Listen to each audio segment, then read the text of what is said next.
하나님 말씀 보겠습니다. 하나님 말씀은 마가복음 3장 1절에서 6절까지 말씀입니다. 예수께서 다시 회당에 들어가시니 한쪽 손 마른 사람이 거기 있는지라. 사람들이 예수를 고발하려 하여 안식일에 그 사람을 고치시는가 주시하고 있거늘, 예수께서 손 마른 사람에게 이르시되 한가운데에 일어서라 하시고 그들에게 이르시되 안식일에 선을 행하는 것과 악을 행하는 것, 생명을 구하는 것과 죽이는 것 어느 것이 옳으냐 하시니 그들이 잠잠하거늘, 그들의 마음이 완악함을 탄식하사 노하심으로 그들을 둘러보시고 그 사람에게 이르시되 내 손을 내밀라 하시니 내밀매 그 손이 회복되었더라. 바리새인들이 나가서 곧 헤롯 왕과 함께 어떻게 하여 예수를 죽일까 의논하니라. 아멘. 오늘 본문 말씀 1절을 보면 예수께서 다시 회당에 들어가시니 한쪽 손 마른 사람이 거기 있는지라 라고 되어 있습니다. 여기 보면 예수님께서 다시 회당에 들어가셨다라는 말씀입니다. 예수님께서 다시 회당에 들어가셨는데 거기서 손 마른 사람을 우연히 만났다, 이런 의미가 아니라 지금 예수님께서 다시 회당으로 들어가신 이유는 손 마른 사람을 만나시기 위해서입니다. 우연히 예수님이 가시는 행보에 손 마른 사람이 있어서 만나게 된 것이 아니라 예수님께서 능동적으로 직접 회당으로 다시 들어가신 이유는 그 회당 안에서 손 마름으로 인하여서 고통받는 그 사람을 구원하시고 그 사람을 치료해 주시기 위해서 가셨다는 겁니다.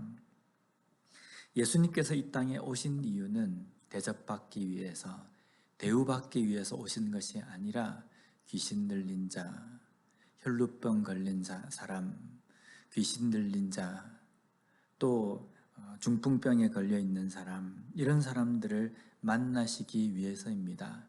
만나서 그들을 치료해 주시고 그들을 구원해 주시기 위해서 이 땅에 오신 겁니다.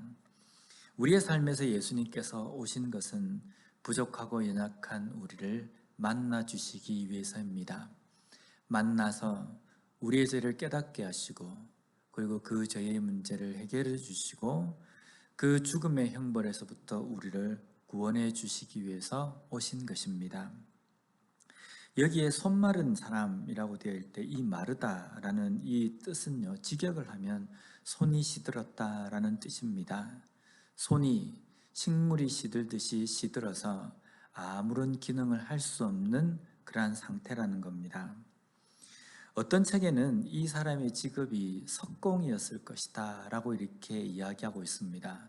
왜냐하면 손을 사용해서 뭔가를 해야 하는 사람인데 손이 말라서 손이 제 기능을 할 수 없어서 아무 생활이 안 되는 사람이다 라고 되어 있습니다.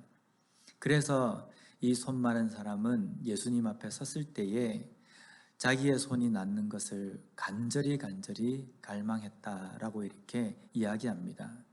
그런데 석공이나 아니면 직접 손을 써서 일을 하는 사람이 아니라 할지라도 자신의 손이 제대로 제 기능을 하지 못하고 있다고 한다면 어느 누구도 이 손이 치료되는 것에 대해서 간절하지 않는 사람이 없습니다. 제가 이 손가락 하나가 되게 많이 아파서 잘 굽혀지지도 않습니다. 빨리 병원에 가봐야 하는데, 그런데 이 손가락 하나가 아픈 것도 이게 정말 간절합니다. 고통이 있고 또 뭔가를 집을 때도 제대로 기능을 할 수 없으니까 이게 빨리 나았으면 좋겠다라는 마음이 정말 큽니다. 그런데 손가락 하나만도 그런데 팔 하나가 말라 있는데 얼마나 간절하겠습니까? 손으로 뭔가를 하는 사람이 아니라 할지라도요, 분명히 그 마음 가운데에는 이 병에서 나았으면 좋겠다라고 생각하는 그 갈망이 컸을 겁니다. 그런 사람에게 예수님께서 찾아오신 것, 그리고 그 병을 낫게 해 주시기 위해서 그 사람을 만나 주신 것, 이것은 기적 중에 기적입니다. 절대로 나을 수도 없고 어떻게 회복될 수도 없는 불가능이라는 그 현실 안에 예수님께서 오셔서 그 사람을 낫게 해주신 것, 이것은 기적이라고밖에 할 수 없다는 겁니다. 그런데 주변 사람들은 이런 기적의 순간을 어떻게 보고 있습니까? 2절 말씀에 보면요. 사람들이 예수를 고발하려 하여 안식일에 그 사람을 고치시는가 주시하고 있거늘. 이들은 지금 안식일이라는 형식에 얽매여 있습니다. 그리고 누구든지 이 형식의 틀을 깨거나 이 형식의 틀에 위배된 행동을 할 때에는 판단하고 정죄를 했습니다. 지금도 마찬가지입니다. 손 마른 사람의 고통이 어떻든, 이 사람의 아픔이 얼마나 컸는지, 또 이 사람은 무엇을 그렇게 간절하게 열망하고 있는지, 그것은 관심이 아닙니다. 관심 밖입니다. 오직 이들이 보고 이들이 관심을 갖고 있는 것은요, 안식일이라는 틀이었습니다. 어쩌면 우리가 이 상황이 되었을 때 참 다행이다. 이 손 마른 사람에게는 정말 잘된 일이다. 기적이다. 라고 이렇게 볼 수 있지 않습니까? 그런데 이 사람들은 그렇게 보지 않았습니다. 자신이 만들어 놓은 틀, 자신이 만들어 놓은 기준, 그것에 사로잡혀서 다른 것을 볼 수 없었습니다. 내가 보고 싶은 것, 내가 듣고 싶은 것만 보고 듣게 된다는 겁니다. 이것을 심리학에서는요, 확증 편향이라고 합니다. 다른 것은 눈에 들어오지 않고 내가 보려고 하는 것, 들으려고 하는 것에만 집중하고 받아들이게 되는 것입니다. 그래서 그 주변에 일어나는 것들에 대해서는 집중할 수도 없고 볼 수도 없고 관심을 가지지 못한다는 겁니다. 그렇게 눈이 고정된 자들에게 예수님은 무엇이라고 말씀하십니까? 4절 말씀해 보면요. 그들에게 이르시되 안식일에 선을 행하는 것과 악을 행하는 것, 생명을 구하는 것과 죽이는 것, 어느 것이 옳으냐 하시니 그들이 잠잠하거늘. 지금 예수님께서는 손 마른 자를 치료해 주시는 이 일을 생명을 구하는 것이라고 말씀합니다. 당시 종교 지도자들이 만들어 놓은 규칙에 의하면요, 이 안식일에 생명을 구하는 일은 율법을 어겨도 괜찮다, 예외 조항이다라고 이렇게 명시가 되어 있습니다. 그런데 그것도 반드시 위급한 상황일 때만 해야 한다는 겁니다. 안식일에 이런 일은 하면 안 된다라고 규정을 지어놓고 예외가 있는데 생명을 구하는 일은 예외다. 그렇다 하더라도, 생명을 구하는 일이라 하더라도 정말 위급한 상황에만 이 안식일에 그 일을 할 수 있다라고 지어 놓았습니다. 얼마나 이게 어리석은 것입니까? 왜냐하면 하나님께서 안식일을 허락하시고 안식일에 대한 규정을 주신 그 의미는 깨닫지 못합니다. 깨닫지 못하고 하나님이 규정해 놓지 않으신 규정을, 자신들의 어떤 규칙을 만들어서 하나님께서 해놓으신 그 율법과 그 규례 위에 올려놓았다는 겁니다. 하나님이 안식일을 거룩하게 지키라라고 말씀하셨는데 그 위에다가 이거는 하면 안 되고 이런 것은 예외고, 하나님의 그 법보다, 하나님의 그 규칙보다 더 위에 자신들의 규칙을 세워놓았다는 겁니다. 과거 우리 한국 교회 안에서는요, 주일에 돈을 쓰느냐 마느냐 이런 것들에 대해서 아주 큰 논쟁거리가 되었습니다. 그래서 주일에 돈을 쓰는 것은 옳지 않다. 그러나 이 주일에 돈을 쓰는 것에 대해서 예외가 있다. 교회를 오기 위해서, 예배를 드리기 위해서 자비를 쓰거나 이런 것은 예외가 된다 라고 이렇게 이야기하기도 했습니다. 이것도 우습지 않습니까?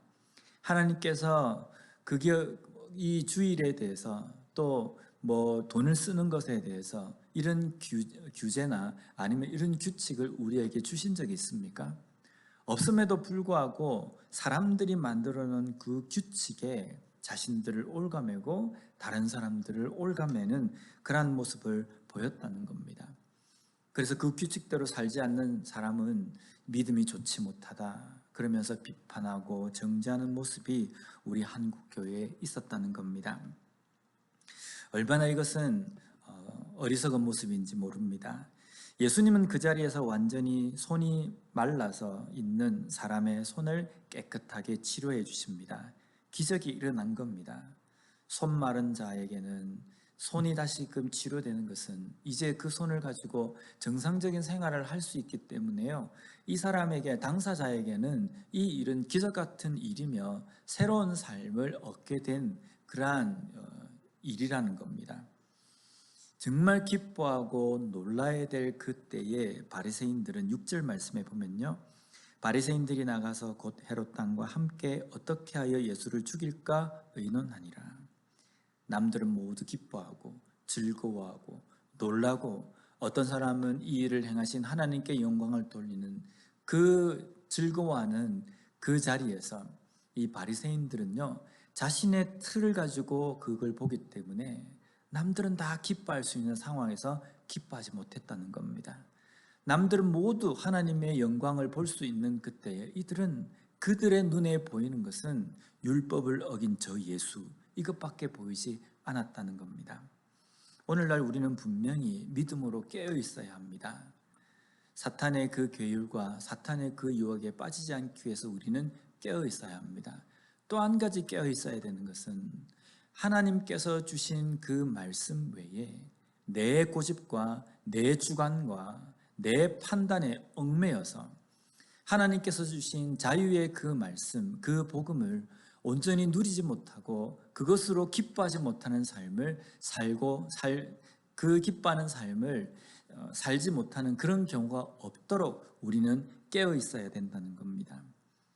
나의 신념, 나의 고집이 아니라 하나님의 말씀이 내 삶의 기준이 됨으로 말미암아 내 주변에 일어나는 모든 일들 속에서 하나님의 임재하심을 보고 그것으로 인해서 기뻐하며 즐거워할 수 있는 우리의 삶이 되었으면 좋겠습니다. 기도하겠습니다.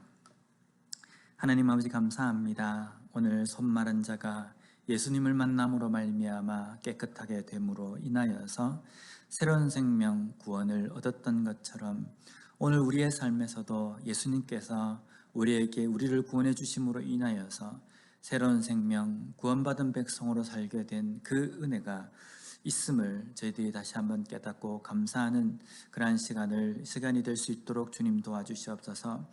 행여나 우리의 삶 속에 내가 만들어 놓은 규칙과 내가 고집하는 그 생각, 신념으로 말미암아 자유의 그 복음을 온전히 깨닫지 못하고 그것으로 인해서 즐거워하지 못하는 삶이 되지 않도록 주님 도와주시옵소서.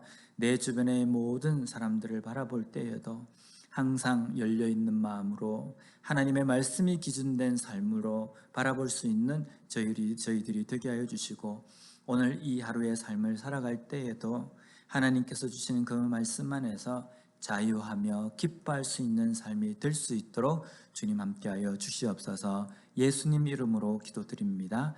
아멘.